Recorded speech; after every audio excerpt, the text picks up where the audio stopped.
അദ്ധ്യായം 89 അൽ ഫജ്ർ, മക്കയിൽ അവതരിച്ചത്. ഫജ്ർ എന്നാൽ പ്രഭാതം എന്നർത്ഥം. 1-ാം വചനത്തിൽ പ്രഭാതത്തിന്റെ പേരിൽ സത്യം ചെയ്തിട്ടുള്ളതാണ് ഈ പേരിന് നിദാനം. ബിസ്മില്ലാഹിർ റഹ്മാനിർ റഹീം വൽ ഫജ്രി വലയാലിൻ അശ്ർ. പ്രഭാതം തന്നെയാണ് സത്യം, 10 രാത്രികൾ തന്നെയാണ് സത്യം. വശഫഇ വൽ വത്ർ. ഇരട്ടയും ഒറ്റയും തന്നെയാണ് സത്യം.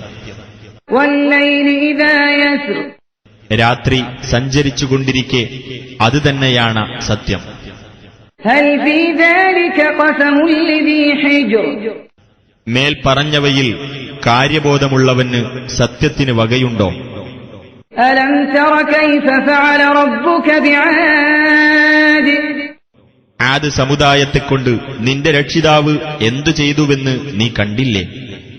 ഇറമ ദാതിൽ ഇമാദ്. അതായത് തൂണുകളുടെ ഉടമകളായ ഇറം ഗോത്രത്തെക്കൊണ്ട്.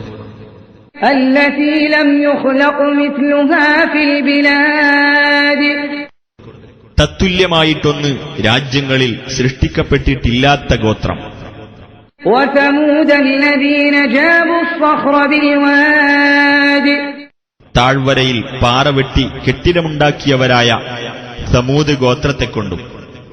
വഫിർഔന ദിൽ ഔതാദ്.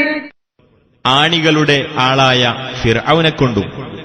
അല്ലദീന തഗൗ ഫിൽ ബിലാദ്. നാടുകളിൽ അതിക്രമം പ്രവർത്തിക്കുകയും ഫഅക്സറൂ ഫീഹൽ ഫസാദ്. അവിടെ കുഴപ്പം വർദ്ധിപ്പിക്കുകയും ചെയ്തവരാണവർ. ഫസബ്ബ അലൈഹിം റബ്ബുക സൗത അദാബ്. അതിനാൽ നിന്റെ രക്ഷിതാവ് അവരുടെ മേൽ ശിക്ഷയുടെ ചമ്മട്ടി വർഷിച്ചു. ഇന്ന റബ്ബക ലബിൽ മിർസാദ്.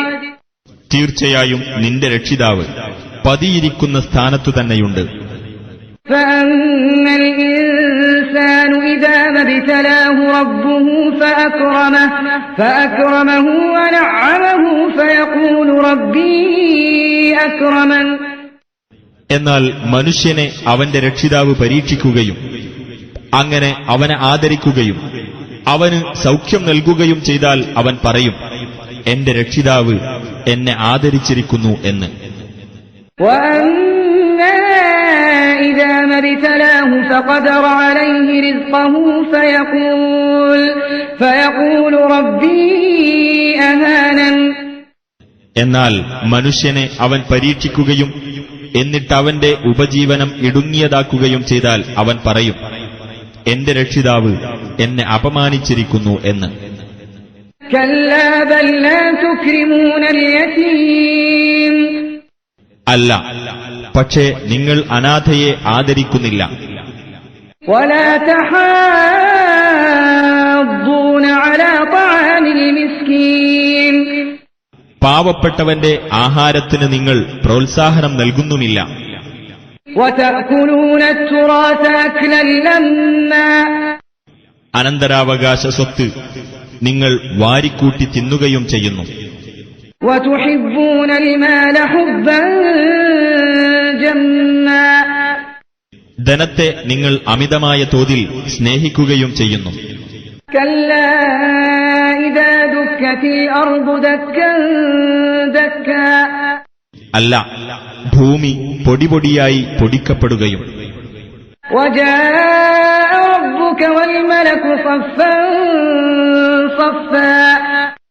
നിന്റെ രക്ഷിതാവും അണിയണിയായി മലക്കുകളും വരുകയും وجيء يومئذ بجهنم يومئذ يتذكر الإنسان وأنى له الذكرى. അന്ന് നരകം കൊണ്ടുവരപ്പെടുകയും ചെയ്താൽ അന്നേ ദിവസം മനുഷ്യന് ഓർമ്മ വരുന്നതാണ്. എവിടെ നിന്നാണ് അവന് ഓർമ്മ വരുന്നത്? يقول يا ليتني قدمت لحياتي. അവൻ പറയും, അയ്യോ, ഞാൻ എന്റെ ജീവിതത്തിനു വേണ്ടി മുൻകൂട്ടി സൽക്കർമ്മങ്ങൾ ചെയ്തു വച്ചിരുന്നെങ്കിൽ എത്ര നന്നായിരുന്നേനെ. فيومئذ لا يعذب عذابه أحد.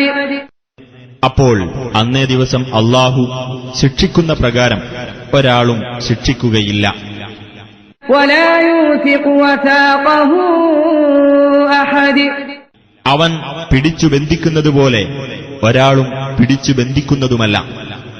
يا أيتها النفس المطمئنة ഹേ സമാധാനമടഞ്ഞ ആത്മാവേ, ارجعي إلى ربك راضية مرضية.